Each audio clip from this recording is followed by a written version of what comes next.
Good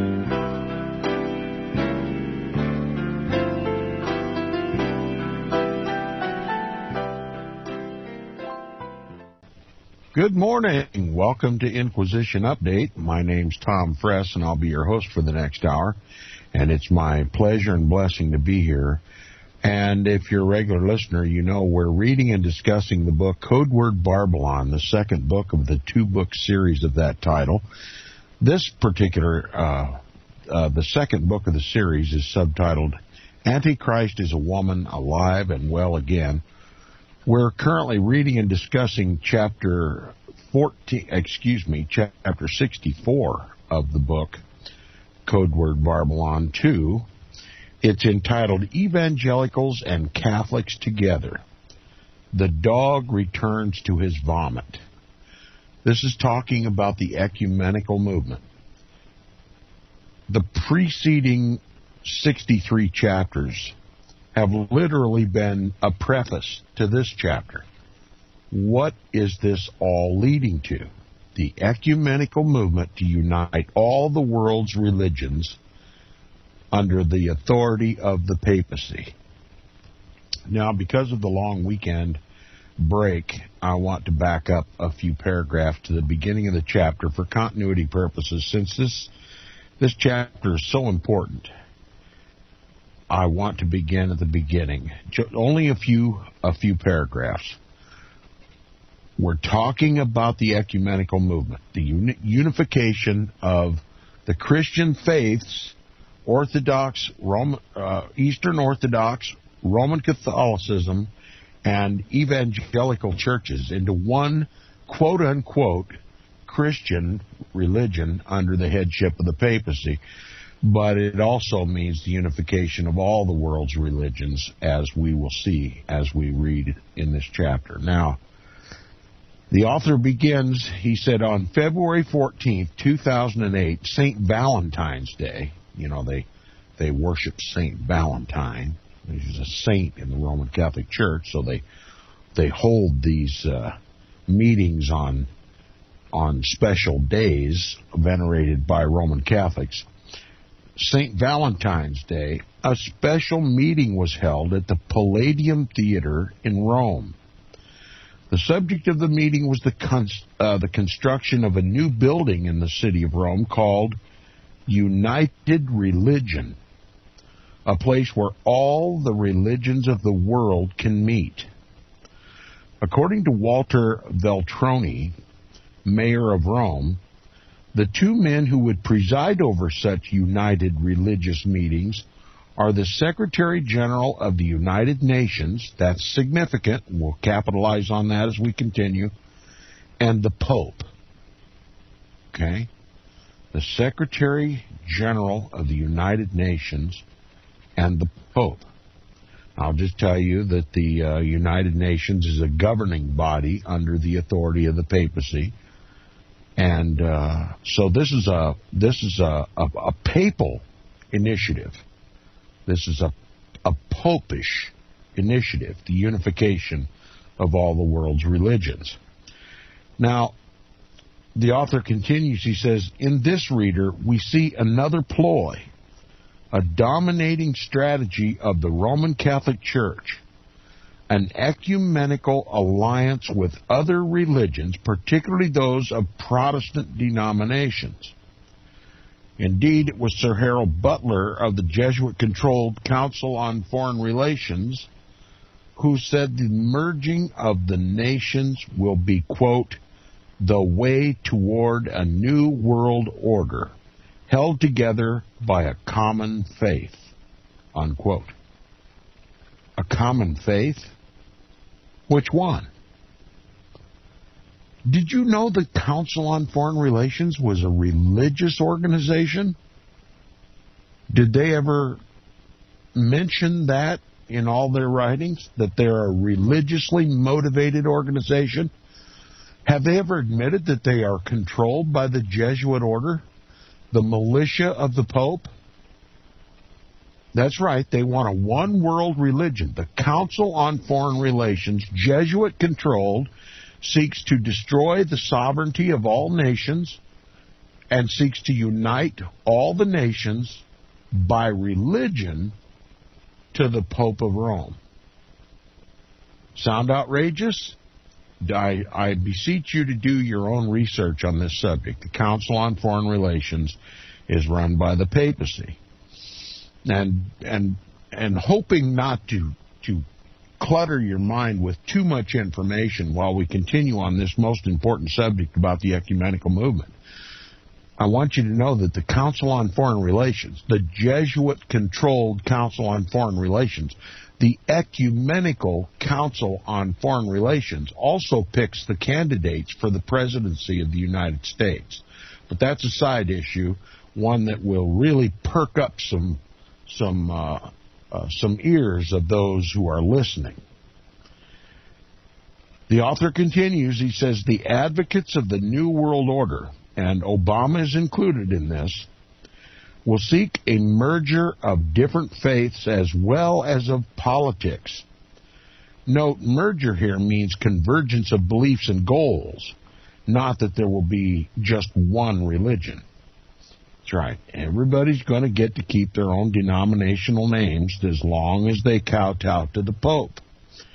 They're going to have a one-world religion, but it's going to, everybody's going to keep their original identities, but unity in spirit is what, and it's not the Holy Spirit, trust me. Now, he continues, there's already, quote, a parliament of the world religions, and he gives a reference where you can go to their website. It's parliamentofreligions.org if you care to check it out. And it says exactly how this merger of religions would be achieved and what that common faith would be. Sir Harold was somewhat coy to say, but we have the answer from other sources. Evidence of how the world's religions will be united comes from a number of sources. Consider the following. On December 4th of 2009, I received a press release with the subject line, Manhattan Declaration, perhaps millions being led toward the new age, new spirituality, unquote. Now, the press release expressed concern about what it called the hidden agenda of the Manhattan Declaration.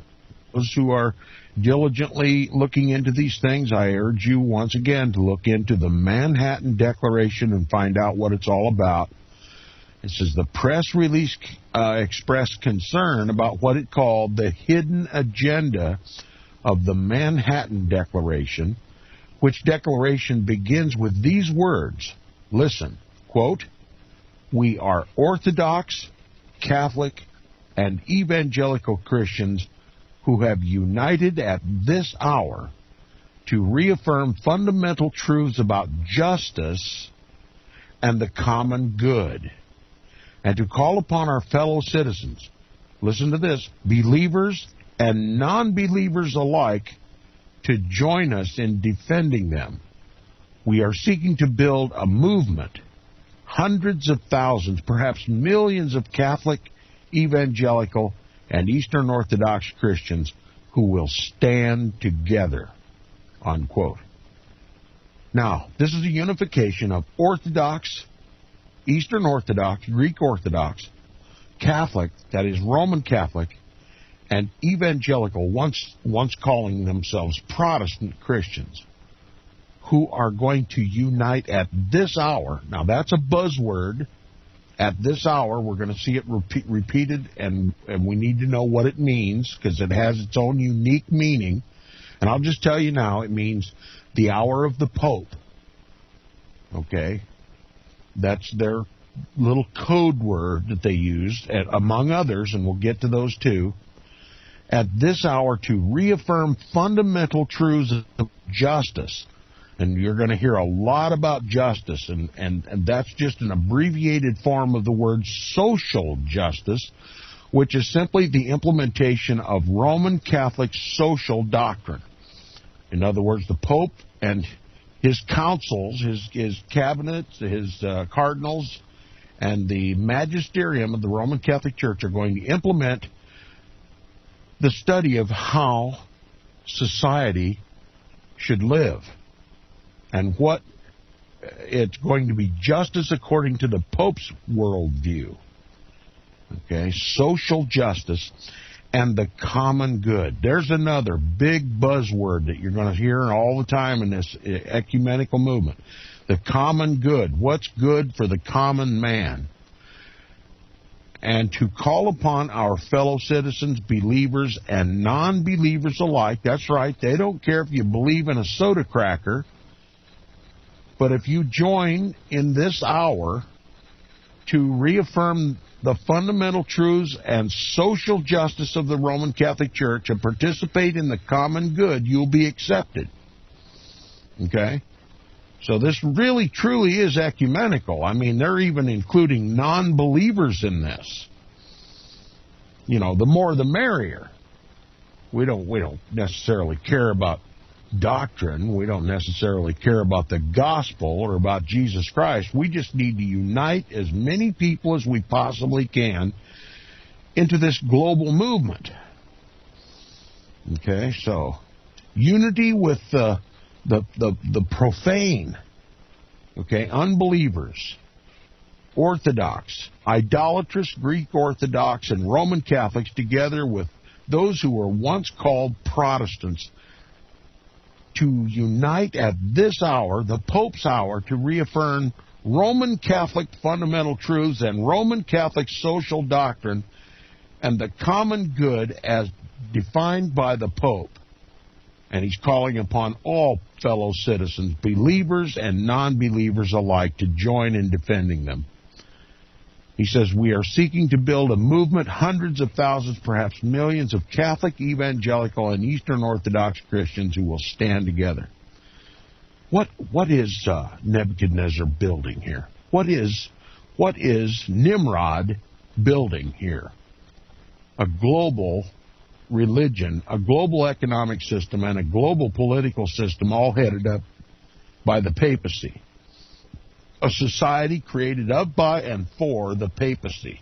That's what this is all about. Now, notice, reader, the evangelicals and Catholic leaders are uniting, quote, at this hour, unquote. What is this hour? Notice, too, the phrase, the common good. What does that phrase mean?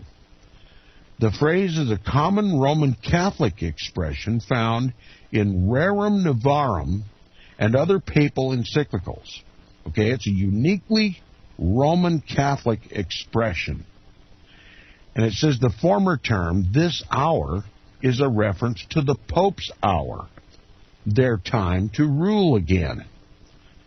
That, in a nutshell, is what the New World Order is. It's nothing new about it at all. It's simply reestablishing the old world order, as I've said so many times on the program. Now, Pope Benedict XVI, in his 2009 encyclical entitled Caritas in Veritate, quoted earlier, calls upon all people of goodwill. Thus, the Pope is only addressing those of goodwill and no one else. But who are these people of goodwill? Are they merely all men and women who have goodwill? That would make no sense, as one must have goodwill towards something in particular. We all don't have goodwill to the same things. I have no goodwill, so to speak, towards terrorists or Satanists. And surely we can take it as a given that the Pope and his papacy have no goodwill toward quote-unquote heretics. So who are these people of goodwill? The answer may very well surprise you. Now, where we left off last time, if you're following along, the last paragraph on page 445, they're going to get right down to it now. We're going to hear the origin of this nonsense. In 1922, co-Mason, we're talking of Freemasonry, co-Mason and occultist Alice A. Bailey founded an organization called the Lucis Trust to teach and spread the Luciferic methodologies and doctrines of the occult world. Under the leadership of Alice Bailey and her husband Foster Bailey, the Lucis Trust started a group called World Goodwill, now an official non-governmental organization, an NGO within the United Nations. Now you know why the Secretary General of the United Nations and the Pope are going to be the ones conducting the meetings at this new building in Rome called United Religion. It's all about uniting the religions of the world, isn't it? It says the stated aim of World Goodwill, this organization started by a co-Freemason and satanic occultist Alice A. Bailey, is to, quote, cooperate in the world of preparation for the reappearance of the Christ, unquote. Now, if this is a Luciferic organization, admittedly, who is this Christ that they're talking about? The reappearance of this Christ. What Christ are they looking for? Obviously, Lucifer, right? Now, this Christ is none other than the one after whom the Lucis Trust was first named, Lucifer. It says the New Age Dictionary has this entry on the Lucis Trust. Now, remember, the New Age Dictionary is a dictionary created by the occult world, the Luciferian Occult Dictionary. It says this about the Lucis Trust, quote, originally incorporated as the Lucifer Publishing Company. The Lucis Trust oversees the Lucis Publishing Company, World Goodwill, and Arcane Schools. And then it goes on with the definition, including a description of the magic circle ring drawn by occultists to protect them from the spirits and the demons that they call up by incantations and rituals. Now, this is all included under the definition of the Lucifer Publishing Company, or the Lucis Trust, in the New Age Dictionary. So you can look it up for yourself. Now, the author continues, he says, however, because the name Lucifer had such a negative connotation in those days, Alice Bailey changed the name of the organization from the Lucifer Publishing Company to the Lucis Trust. Nevertheless, the nature and the beliefs of her organization have remained the same.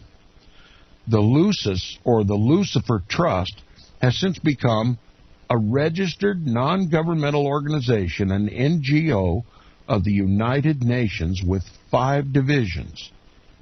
The new group of world servers, the Arcane School, Lucis Productions, Triangles, and World Goodwill.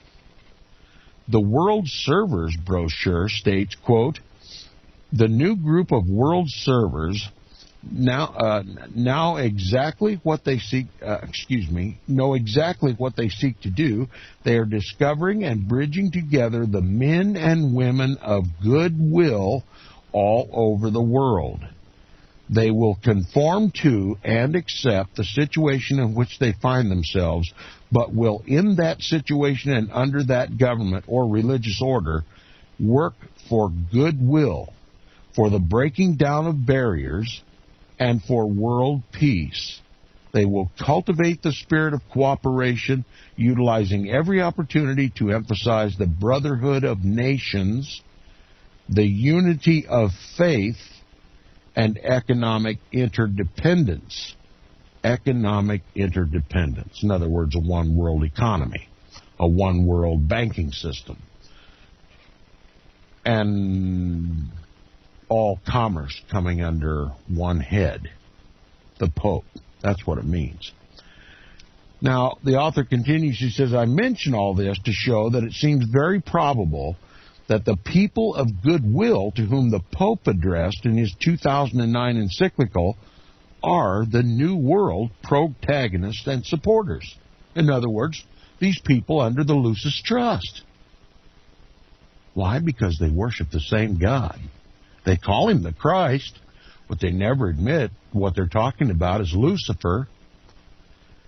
Now, there's something else the reader should know about world goodwill and its connection with the Lucis Trust, which until 1923 used to be called the Lucifer Publishing Company. In her book entitled Esoteric Astrology, Alice A. Bailey states, Saturn shall rule men during Aquarius, and that, quote, we stand at the gateway of the new world, unquote.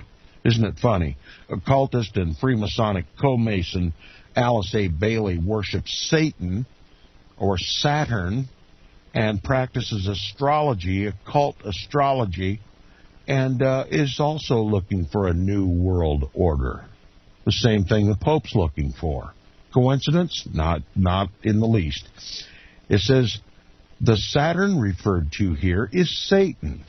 I quote the following authorities. Quote, now, the name Saturn in Chaldee, the ancient language of the Chaldeans, is pronounced Satyr, but as every Chaldee scholar knows, consists only of 4 letters, thus S-T-U-R.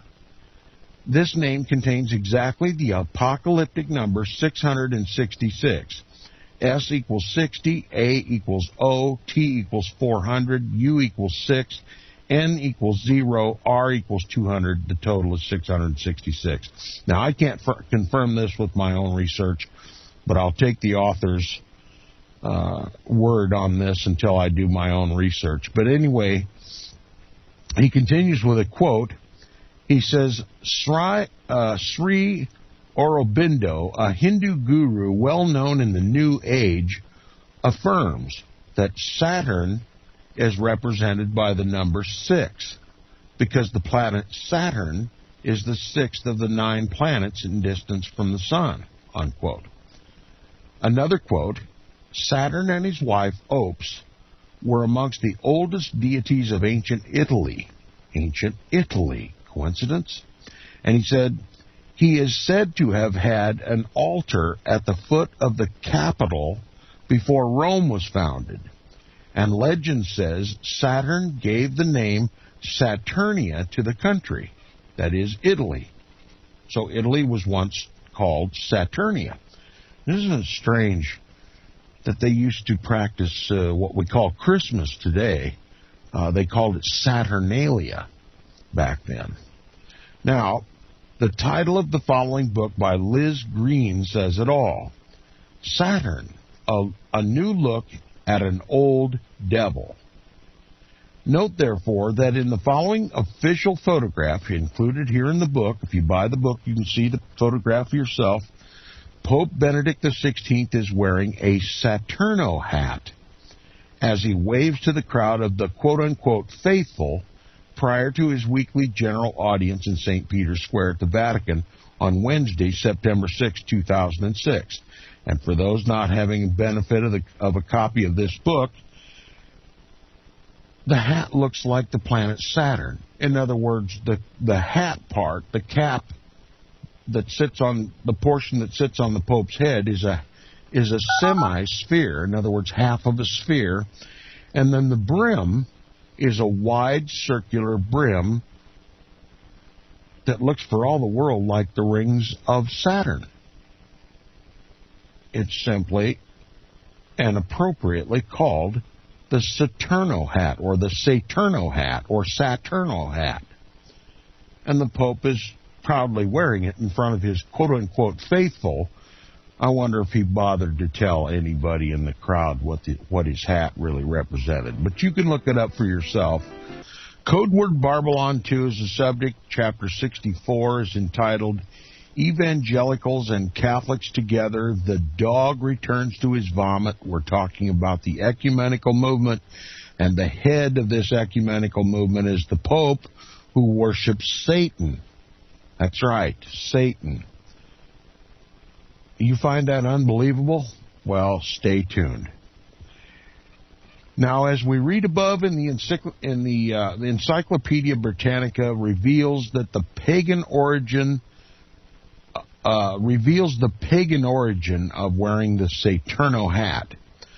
The Pope is therefore identifying himself to the people as either a representative of Saturn or at least being a worshiper of that god. In fact, an official Roman Catholic website shows the various official ecclesiastical vestures of the Roman Catholic Church, that is, the clothing that the priests wear, which includes the Saturno hat, or the Cappello Romano, as it's called. But as they say, it's just another old hat for the Pope, right? He wears many, and he wears them well. But that is, as they say, by the by, says the author. Now, the Catholic mission in the third millennium. What is the Roman Catholic mission for the third millennium? In order for there to be unity, said Pope John Paul II in the Catholic newspaper Southern Cross, September 17, 1995, quote, listen to this, in order for there to be unity, said Antichrist Pope John Paul II, quote, all churches must accept papal authority, unquote. That reader is the Masonic mission, or excuse me, the Freudian slip there. That reader is the Catholic mission for the third millennium. But more will be said on this in the last chapter of the book. This brings me to another interesting subject, the Manhattan Declaration, which is a statement of intention by a group of so-called Christian churches concerning the world organization. An article in Christianity Today about the Manhattan Declaration says that prominent evangelical and Catholic leaders, there they are together, once again, evangelical and Catholic leaders are the main signatories, including 9 Roman Catholic archbishops, the president of the Catholic League, the primate of the Anglican Church of Nigeria, and the primate of the Orthodox Church in America. What is interesting about this Manhattan Declaration is a statement found on the group's own website which states, quote, the goal of those of us who drafted and signed the document is not just to get a lot of names on a manifesto, gratifying though that is. We are seeking to build a movement, hundreds of thousands, perhaps millions of Roman Catholic, evangelical, and Eastern Orthodox Christians who will stand together alongside other men and women of goodwill. There's the Lucis Trust again. There's the non-believers again. Those other men and women of goodwill, unquote. Now, the Pope's 2009 encyclical was also to the people of goodwill. The Directory of the Manhattan Declaration recommends a book by J.P. Moreland called Kingdom Triangle. In Chapter 6 of this book, Moreland makes a case for contemplative, that is, meditative, mystic, or occult, or rather Luciferian spirituality by encouraging his readers to practice, listen to this, wait for it, exercises of St. Ignatius Loyola, the founder of the Jesuits. According to Moreland, such practices help us to, quote, cultivate the ability to discern the divine components, unquote, within us. See page 156 of his book. Now, there's the truth about St. Ignatius Loyola's spiritual exercises. They are Luciferian. They're not at all associated with the gospel of Jesus Christ. All right, another book that the Manhattan Declaration calls, quote, an excellent resource, unquote, is one by Ken Boa titled Conform to His Image. Boa favorably references the mystic, an occultist, Jean-Pierre de Caussade's book entitled Abandonment to Divine Providence, and also tells his readers that, quote, the spiritual exercises of Ignatius Loyola incorporate these and other meditative techniques. that is, of those of Jean-Pierre Caussade. Now, if you have read Book 1, that is Codeword Barbelon, Book 1, subtitled The Sons of Loyola and Their Plans for World Domination, it's a book focusing on the Jesuit order, you will not only know who Ignatius Loyola was, but also how much damage that fox and his spiritual exercises have done to morality and democracy. The Manhattan Declaration and its recommendations promotes Catholic, that is Roman Catholic, and more particularly Jesuit spirituality. It is in reality nothing more than a quote-unquote formation of the Jesuits. What is a formation? Let the Jesuits themselves explain. Quote, our formation helps us become in all our humanity an instrument united to quote-unquote God in order to love the world and its people. Unquote. Another quote, for any Jesuit, formation aims to produce an integrated apostolic man, ready for any service in the building of the kingdom of quote-unquote God. One need only look at the signers and the supporters of the Manhattan Declaration to see that it is Jesuit from beginning to end. Here are the list of the names of the participants. Father Juan Diaz Villar of the Society of Jesus, in other words, a Jesuit.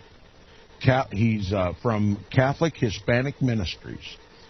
Also, there was Father, quote-unquote, Avery Dulles, also a Jesuit, from Fordham University. There was Bishop Francis George, OMI, another one of the Pope's orders, and he was from the Diocese of Yakima, Washington. Monsignor William Murphy, Chancellor of the Archdiocese of Boston. Father Richard John Newhouse, who we've talked about many times on the program. He's a lover and a mouthpiece for the Jesuits. A Professor Robert Destro from Catholic University of America. Father Augustine de Noia, another one of the Pope's orders, from the Dominican House of Studies. And Father Joseph P. Fitzpatrick, also a Jesuit from Fordham University. Mr. Keith Fournier, American Center for Law and Justice. Does that tell you anything about the American Center for Law and Justice? Bishop William Fry from Trinity Episcopal School for Ministry. Dr. Nathan Hatch, University of Notre Dame, another Jesuit school. Dr. James Hitchcock, St. Louis University, another Jesuit school. Professor Peter Kreeft, from Boston College, another Jesuit school. John Cardinal O'Connor, Archdiocese of New York. Now get this one. So far we've had Jesuits and Roman Catholic priests, all of the Dominican, Franciscan, and other orders of the Roman Catholic Church. Now get this one. Reverend Pat Robertson from Regent University. Many have described him as a short-robed Jesuit. I have to agree. Bishop Carlos A. Sevilla, also a Jesuit from San Francisco. Now, Pat Robertson, pretty good company, isn't he? He ought to wear black. Now consider the following statements of leading churchmen from the various denominations, all calling for a unity of the religions of the world, including Islam, under the headship of the Pope. Now this is, remember the book we read not many months ago, not many years ago, I should say. What was the title of it? Queen of Rome, Queen of Islam, Queen of all. The Roman Catholic Church is designed to unite all the world's religions under Mary. Yes, I highly recommend that book. And this book confirms everything that was written there. And another book we read was Ecumenism by,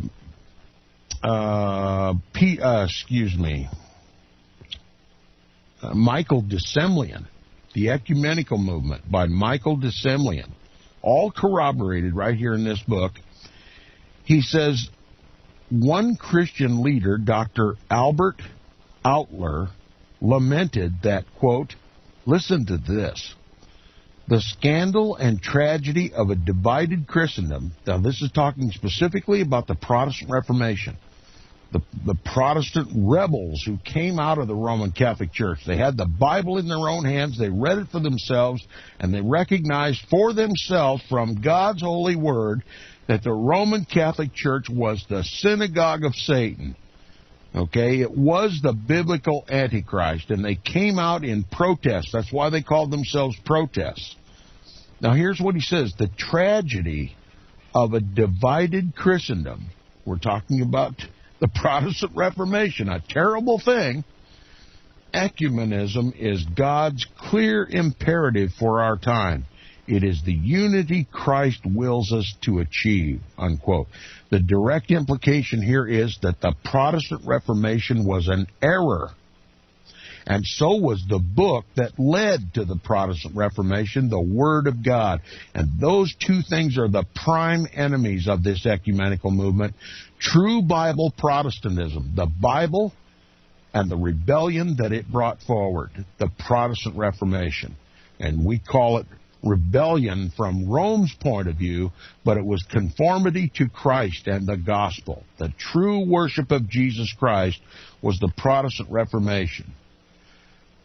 Now, they want an ecumenical reunion of all Christendom.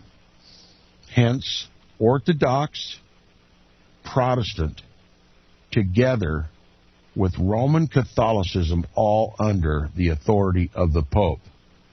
And they say this ecumenism is God's clear imperative for our time.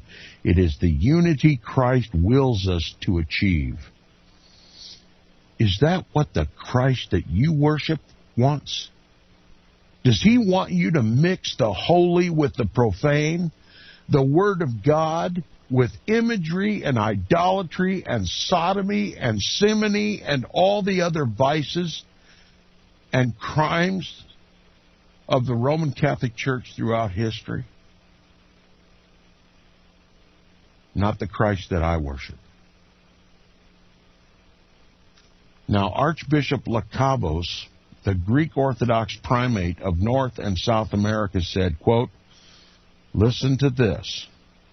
Those who oppose Christian unity must ask themselves frankly whether they are Christians.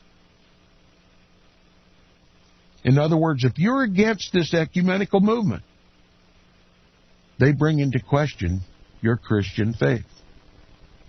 You can't be Christian if you're not part of this ecumenical movement. Now the author continues, what? Reader, I can hardly contain myself. Likewise, the Archbishop Harold H. Clark believes that, quote, nothing less than the reunion of all Christendom should be our goal. Our aim should be the union not only of Protestants, but also with Greek Orthodox churches, and even far away and difficult as it seems, with the Roman Catholic Church, unquote. A 43-page document called The Gift of Authority was produced by an 18-member Anglican Roman Catholic International Commission after 5 years of debate. This commission amazingly concluded that the Bishop of Rome, the Pope, the historical and biblical Antichrist, had a specific ministry concerning the discernment of truth. This is sublime nonsense. It's blasphemy, is what I'd like to call it. The Pope of Rome has a specific ministry concerning the discernment of truth. In other words, we can't discern truth unless we discern it from the Pope. Recently, here's a quote here,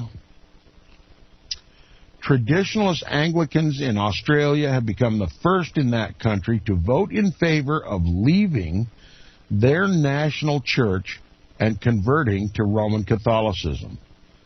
Quote, within a quote, Forward in Faith Australia, part of the Anglo-Catholic group that also has members in Britain and America, is setting up a working party guided by a Roman Catholic bishop to work out how its followers can cross over to Rome. Group within the Anglican Church to accept Pope Benedict XVI's unprecedented offer for disaffected members of the communion to convert en masse while retaining parts of their spiritual heritage. In other words, how can we get you back into the Roman Catholic Church while allowing you a little bit of your denominational latitudes? I mean, it's unity at any cost is what they're after. And it says, under the terms of the Vatican's offer made last October, Anglicans who are disillusioned with the Church's liberal direction, now you know who's behind the liberal direction of that Church, will be allowed to enter into full communion with the Holy See. But they may be able to continue using their old prayer books and church services and will come under the pastoral care of a new bishop called an ordinary, unquote. In other words, you can keep your same Anglican name, your same prayer book, and conduct your services the same, but you're going to have a Roman Catholic overseer. I mean, you talk about an identity crisis. The author says, how comical. I say, how diabolical. He also says, how delusory, and I agree with that. He says, do these Anglicans really believe they can remain Anglicans and still be a part of the Catholic patriarchy? I would advise them to consider the words of the Catholic Archbishop of York, Dr. Sentamu, who said, quote, if people genuinely realize that they want to be Roman Catholic, they should convert properly and go through catechesis and be made proper Catholics, unquote. And I agree, because they're not fooling Christ or anybody else by keeping their Protestant denominational names. It's like women who marry these days and keep their maiden names. It doesn't make them any less married to their husbands. And this ecumenical movement seeks to unite all the denominations under whatever name to their husband, the Pope of Rome. And that's why the Bible calls them the harlots, the daughters of the whore. Now, leading evangelicals such as Billy Graham, Bill Brights, Chuck Colson, Pat Robertson have all played their part in this strange crossing of the Tiber, speaking of that river that borders the Vatican in Rome. To take just two of these men, Billy Graham had secret meetings with the Pope and was the most influential person behind Ronald Wilson Reagan's reestablishing of diplomatic ties with the Vatican back in the 80s. Billy Graham has gone as far as to say, quote, I've found that my beliefs are essentially the same as those of Orthodox Roman Catholics, unquote. Well, perhaps his beliefs were indeed Roman Catholic. Let's go further. Perhaps he was a secret Catholic all along. And Chuck Colson is another that showed his papist leanings. In February of 1977, Colson told the 35th Annual Convention of the National Association of Evangelicals, quote, I'm not certain that I have any convictions other than one, that we must end the divisions which have separated the believers historically and have weakened the impact of Christianity on 20th century America. You know, I'm in a very ecumenical position. I'm an Episcopalian. I love to go to Baptist churches nearby, particularly one Baptist church where the pastor is on the board of Prison Fellowship Foundation. My wife was Roman Catholic when I was first converted, and she remains in her church. But we must seek a fresh unity of spirit and a healing of the divisions which has crippled the impact of Christianity, unquote. Now you know what Chuck Colson's made of. Roman stuff. And Robert Schuller, and all these people are high-level Freemasons, by the way. It's never been officially proven that Billy Graham was, but the circumstantial evidence is incredibly high. Chuck Colson, Pat Robertson are known 33rd degree Freemasons. It says, and Robert Schuller, another 33rd degree Freemason, said, quote, it's time for Protestants to go to the shepherd, speaking of the Pope, and say, what do we have to do to come home, unquote. How true that prophecy in the book of Revelation, chapter 13, verse 3, which says, the deadly wound would be healed. Indeed, confirming the fulfillment of this prophecy, Dominus Iesus, published in September 5, 2005 by the Vatican Congregation of the Doctrine of the Faith under the then Cardinal Ratzinger, now Pope Benedict XVI, admitted, quote, the lack of unity among Christians is certainly a wound for the Catholic Church. Paragraph 67. The same prophecy said that his deadly wound was healed, or would be healed, and all the world wondered after the beast. This move to unite with Rome, that is, returning to the fold of Rome, and to have the Pope as the head of Christendom, once again, is the final healing of the deadly wound spoken of in the Scriptures. Protestantism will soon be absorbed into the mother church, and what is the main ecumenical effort? And what is the main strategy used to effect this union? Pope John Paul II revealed, quote, the ecumenical effort is being intensified at different levels thanks to constant contacts, meetings, and initiatives with our brethren of the different churches and Orthodox and Protestant ecclesial communities, unquote. That from Zenit.org, dated December 21st, 2004. So there's been a constant fornication taking place between the Pope of Rome and these previously named leaders of the evangelical world. 33rd degree Freemasons predominantly. And they're the ones who brought this ecumenical movement to the Protestants. They are to be condemned, and they will be condemned because they're condemned already. They don't worship Christ, they worship Satan. Freemasonry is Luciferianism. Anybody who does any research into the occult books and practices and traditions and rituals of Freemasonry understands that it's a Luciferian organization. And they're leading us back to the Pope of Rome. It's not a Christian faith. It's a Luciferian, a Satan-worshiping church.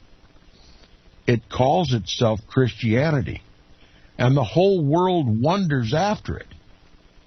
But it is to be repelled like the opposite poles of a magnet. God's people are to have nothing to do with this ecumenical movement to reunite with the Church of Rome. At an annual week of prayer for Christian unity in January of 2010, a document that Catholics use in their prayer meetings was used. During this week, Catholic priests traded places, giving sermons from the same pulpit with clergymen of Protestant denominations. Echoing the 43-page agreement between the Catholics and the Anglicans, the Daily Telegraph in June of '99 had this prophetic headline, quote, churches agree Pope has overall authority, unquote. The article stated, quote, the Pope was recognized as the overall authority in the Christian world by an Anglican and Roman Catholic commission yesterday, which described him as, quote, a gift to be received by all the churches, unquote. And let me conclude by saying the Trojan horse was considered a gift too, and that's how Troy fell, and that's how Protestantism is going to fall because we've made our bed with the whore of Rome, and we will come down with her spiritual venereal disease, and it will cost Protestantism dearly. See you tomorrow.